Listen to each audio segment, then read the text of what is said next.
et bienvenue dans votre émission Histoire Roman. Aujourd'hui, nous recevons Cheikh Sadibou Diop, administrateur, et avec lui, nous allons évoquer une figure historique de l'Afrique de l'Ouest. Il s'agit de Cheikh Sadibou, votre homonyme, n'est-ce pas? Bonjour, Monsieur Diop. Oui, bonjour, Monsieur Mangan. 2017 coïncide avec le centenaire de son rappel à Dieu, qui était Cheikh Sadibou. Cheikh Sadibou était une grande figure de l'islam, un saint qui est né en 1848. Son père, Cheikh Mohamed Fadel, a représenté la Fadelia, une des branches de la Khadria. Cheikh Mohamed Fadel était un pôle, un saint qui était au niveau de la zone du Hod mauritanien, qui est né en 1797 et disparu en 1869 et qui a laissé une très grande famille de 48 enfants, garçons et de 50 femmes. Cheikh Mohamed Fadel a donc généré ce grand pôle qu'est Cheikh Sadibou, qui a participé grandement à l'expansion de l'islam ici au Sénégal. Et Cheikh Sadibou, l'homme a marqué, selon vous, l'histoire de la sous-région est-africaine dans ses différentes dimensions religieuses, politiques et socioculturelles. Oui, effectivement, l'avènement de Cheikh Sadibou a coïncidé avec ce grand repère historique des années 1850, où vous l'aurez un peu remarqué, et sont nés de grandes figures, Cheikh Ahmadou Bamba, 1853, El Hadj Malick, 1855, Cheikh Ibrahima Niass, l'Imamou. Donc Cheikh Sadibou était contemporain de ces grandes figures, dont leur avènement coïncidait avec la fin de la colonisation et la période de la pacification. Et ils ont eu à parachever cette grande œuvre d'islamisation des pays noirs, qui, faut-il le rappeler, a débuté depuis très longtemps, depuis l'époque almoravide au XIe siècle, mais qui concernait principalement ce qu'on a pu appeler l'islam de cour, qui était un peu réservé à l'aristocratie, aux dirigeants et autres. Et l'avènement de ces grandes figures confrériques a permis de populariser l'islam. Mais le temps a coïncidé, comme vous l'aurez également remarqué, à la colonisation. Et l'action politique de Cheikh Sadibou a eu également des répercussions d'ordre politique, socio-culturel, parce que la Khadria était également une dimension de tout ce qu'on a pu appeler des liaisons directes avec, par exemple, toute cette zone de la Mauritanie et du Sénégal, et de l'AOF globalement, de la sous-région ouest africaine. C'est ce qui vous fait dire que Cheikh Sadibou a participé grandement à l'expansion de l'islam, à la préservation de la paix et à l'éducation des masses. Oui, effectivement. Du point de vue de la pénétration de l'islam, comme j'ai eu à le dire, Cheikh Sadibou l'a rendu un peu plus une affaire de masse. Parce qu'au tout début, c'était un peu réservé à la cour.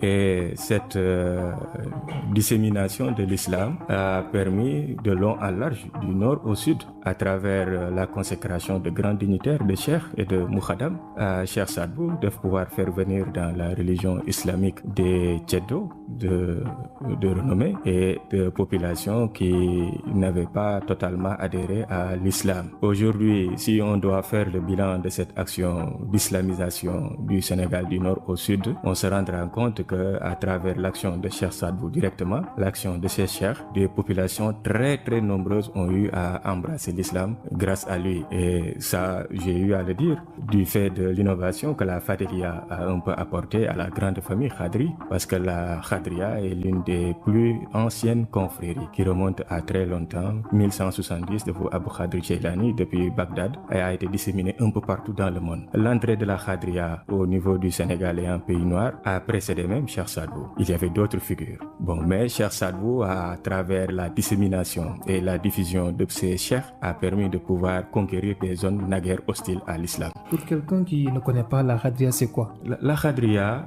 c'est une confrérie, c'est une voie mystique qui est un peu une voie créée par Abdul Qadir Jailani, qui était un grand savant, un théologien et un grand soufi du XIIe siècle, qui est né en Perse mais qui a un peu grandi et et a écloré à travers la cité de Bagdad, qui en son temps était le centre, la capitale un peu du monde islamique. La Khadria se particularise principalement par ce qu'on a pu appeler des rites, un wird, et également tout un système de comportement et d'état d'esprit qui permet à l'individu de pouvoir un peu intervenir dans ce qu'on a pu appeler la ihsan, c'est-à-dire tout ce qui permet à l'individu de s'élever spirituellement après avoir accompli tout ce qui a trait à l'islam en tant que tel, les piliers, tout ce qui a trait à certaines obligations, mais tout ce qui permet également à l'individu de pouvoir s'élever un peu. Et cette Khadria a des différentes branches. Dans le contexte dans lequel nous intervenons, déjà, avant même, ou bien dans le même sillage que Cheikh Mohamed Fadel,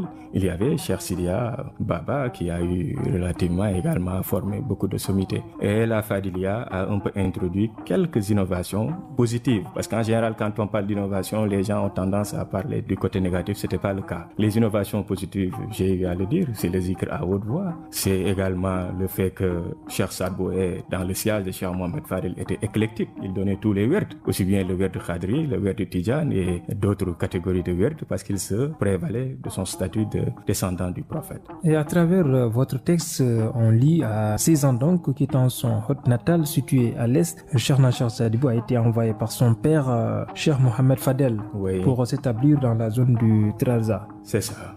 Ça également, c'est une des techniques de dissémination de la confrérie Fadelia et Khadria. Parce que, comme j'ai eu à le dire tantôt, Cheikh Mohamed Fadel avait beaucoup d'enfants. Et sur certains de ses enfants, il a préféré les orienter dans certaines zones. C'est ainsi qu'il orienta dans un premier temps Cheikh Malénine, le grand frère de Cheikh Nachar Sadbou, vers le Sahara occidental, vers la frontière avec le Maroc pour s'établir et pour se disséminer un peu la voie. Et à Cheikh Sadbou, il lui a demandé de s'orienter vers l'ouest, vers la zone du Trarza et vers la vallée du fleuve Sénégal. Et Cheikh Sadbou a eu à parcourir près de 1200 km à 16 ans pour pouvoir disséminer la voie et pouvoir s'établir. C'était pas du tout facile avec toutes les rivalités et toutes les contraintes auxquelles il a dû faire face pour pouvoir intervenir principalement en pays noir. Et auparavant, donc, il avait reçu une éducation religieuse, juridique et ésotérique. C'est ça. C'est-à-dire que Cheikh Sadbou a suivi le cheminement naturel de tous les shérifs et de tous ceux qui sont un peu appelés à jouer de grands rôles. Il a reçu une formation coranique comme tout le monde, une formation en législation, en fiqh, en théologie, une formation également en linguistique, une formation en grammaire et une formation ésotérique parce qu'il a été initié à la voie très très jeune. Certains parlent de 7 ans, à l'âge de 7 ans, d'autres à 9 ans. Et à 14 ans, son père, Cheikh Mohamed Fadel, en a fait un cheikh en lui mettant le turban sur la tête et en lui disant que désormais, il a le grade. C'est donc à l'âge de 16 ans, vers les années 1864-66, qu'il est venu s'établir au niveau de la zone du Trarza à l'effet de pouvoir approfondir à nouveau ses connaissances. Mais sur la dimension de Cheikh Sadbou, il y a une dimension qu'on ne peut pas nier malgré notre volonté de pouvoir un peu traiter les faits historiques de façon objective. C'est cette dimension mystique. Qu'est-ce qui a prévalu à l'avènement de Cheikh Sadbou? Parce que son nom lui-même a été prédestiné. Pourquoi son père a eu confiance en lui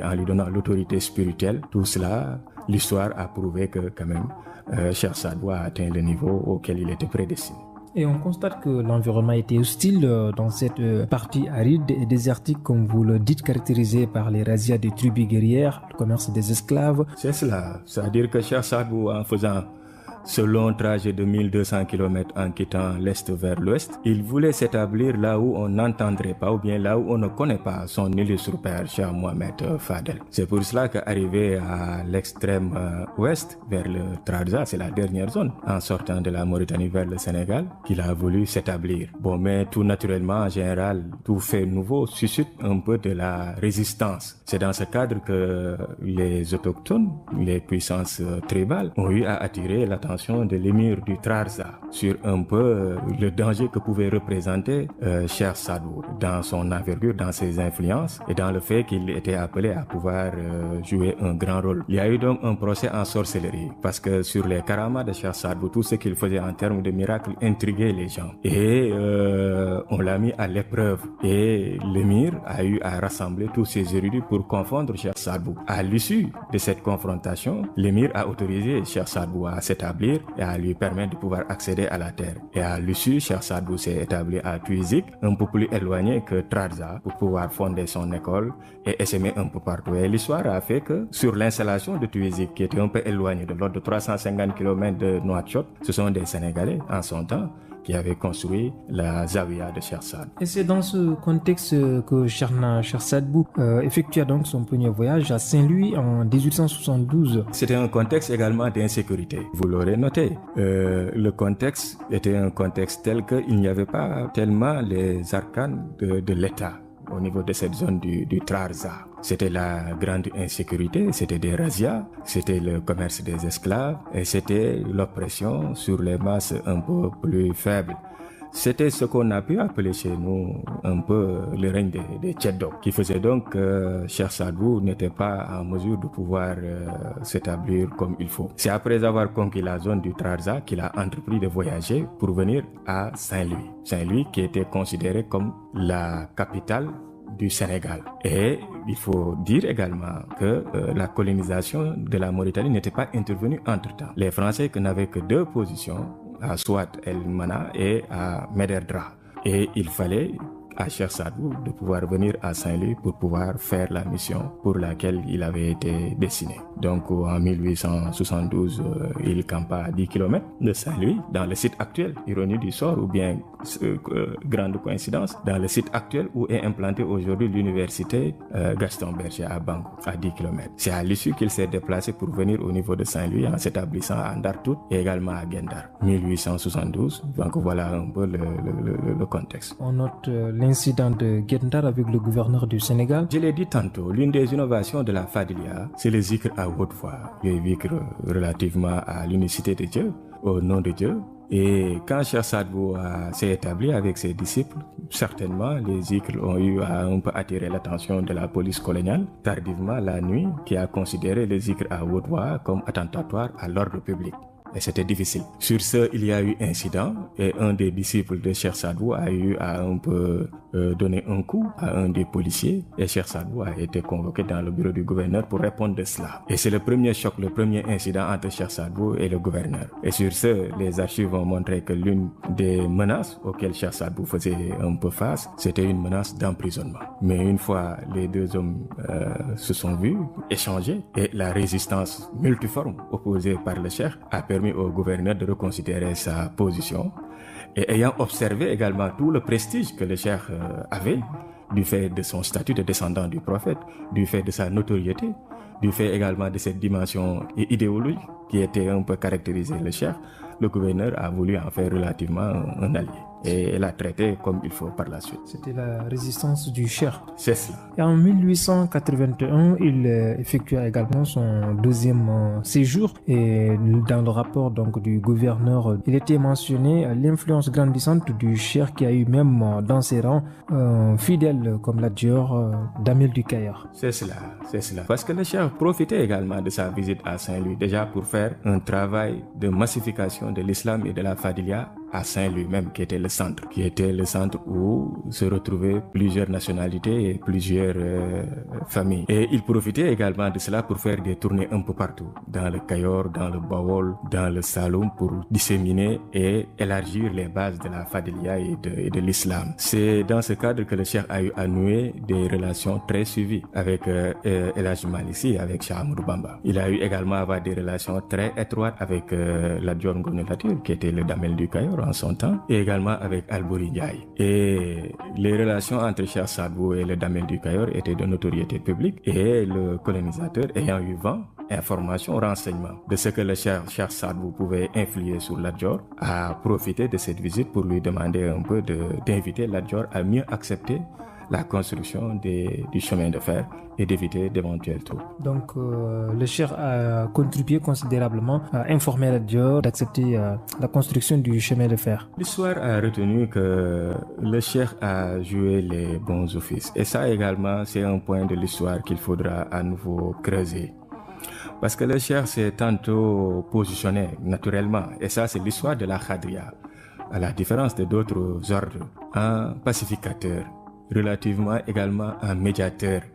Si on était dans les temps modernes, on aurait parlé de ce rôle de régulateur social. C'est-à-dire, le cheikh a essayé, tant soit peu, de pouvoir un peu faire en sorte de pouvoir préserver la paix civile et de faire en sorte de pouvoir un peu concilier certaines positions. Et ce rôle, quand même, mérite d'être souligné. C'est un rôle essentiel et qui a permis relativement au cheikh de pouvoir consolider ses positions, de profiter de cette paix française, de cette stabilité que offrait la France pour pouvoir disséminer. Et là, c'est toute une stratégie concertée. Et ce serait intéressant de pouvoir creuser cet aspect. C'est-à-dire que comment nos chefs religieux ont relativement profité de cette contrainte qu'était la colonisation pour la transformer en une opportunité de dissémination de l'islam. Ça, c'est un jeu d'acteurs quand même assez important qui mérite d'être creusé pour pouvoir voir dans ce jeu de stratégie qu'est-ce que réellement, quelles sont les parts positifs et les points négatifs, les compromis et également